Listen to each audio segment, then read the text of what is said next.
Hey guys, welcome back to a new video. This is part 1 where we will be taking a look at the early 13-inch 2009 MacBook's hardware.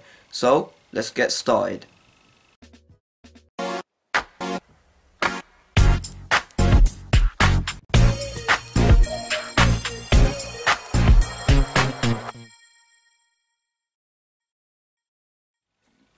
So to start off with, the specs are straight out of 2009, so it won't be that amazing. The configuration this MacBook is loaded with has a 2.0 GHz Intel Core 2 Duo, which is actually okay for this MacBook since it can run lightweight tasks like web browsing. It is loaded with 3 gigs of RAM, which I installed, a 120 gig 5400 RPM hard drive, NVIDIA GeForce 9400 M 256 megabytes graphics, and a 13-inch 1280 by 800 non-Retina display.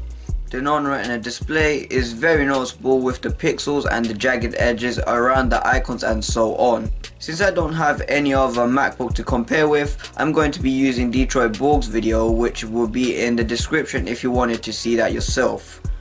Now with the camera basically on top of the keyboard, we can take a really close look at the display resolution. So you can see that all the icons are very smooth, especially round icons, like this circle here. You can see there's no jaggies or jagged edges. Now if we compare that to the MacBook Pro, you can see there's a huge difference there. There's a lot less detail, a lot more obvious pixels, a lot more jagged edges. Not just the resolution is improved, but also the color and contrast. It makes a big difference overall. It's not just about resolution, it's also about the quality of the color, the contrast, the off-axis viewing. Huge improvement with the new display.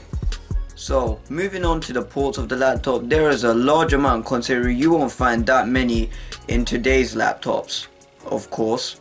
On the left hand side we have the MagSafe 1 port, which is loved by a lot of people because it saves your computer from flying to its death.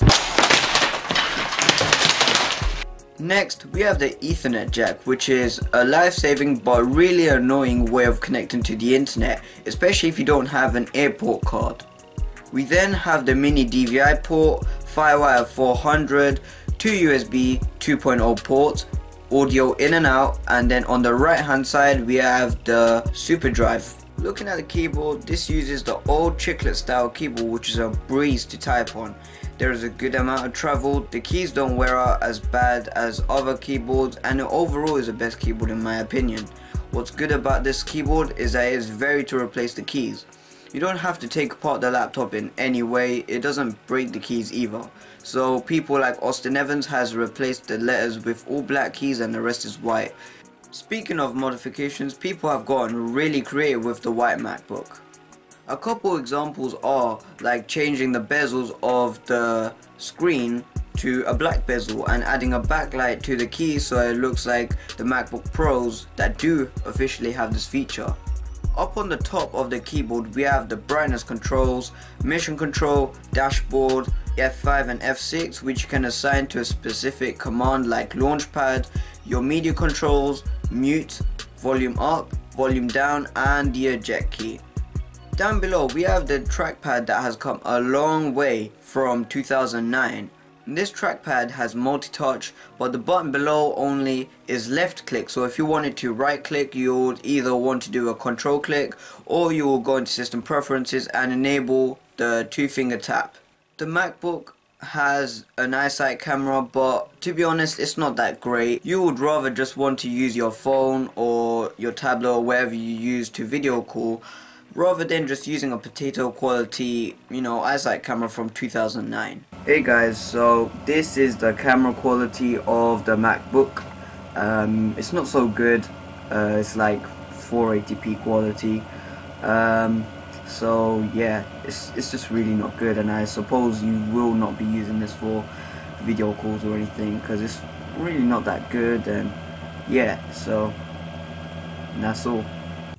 There are things that this MacBook has which newer MacBooks doesn't, like the glowing Apple logo on the back, or the fact that there are a good amount of ports that long-term Mac users miss, but there's nothing that you can do, especially from trying to escape from the dongle life that newer MacBooks has to offer. So this is part 1 over, but don't worry, there is a part 2 coming where there is a lot more going on. We will be talking about the software, of course, and we will be finally getting to see if this MacBook is actually worth it. See you in part 2.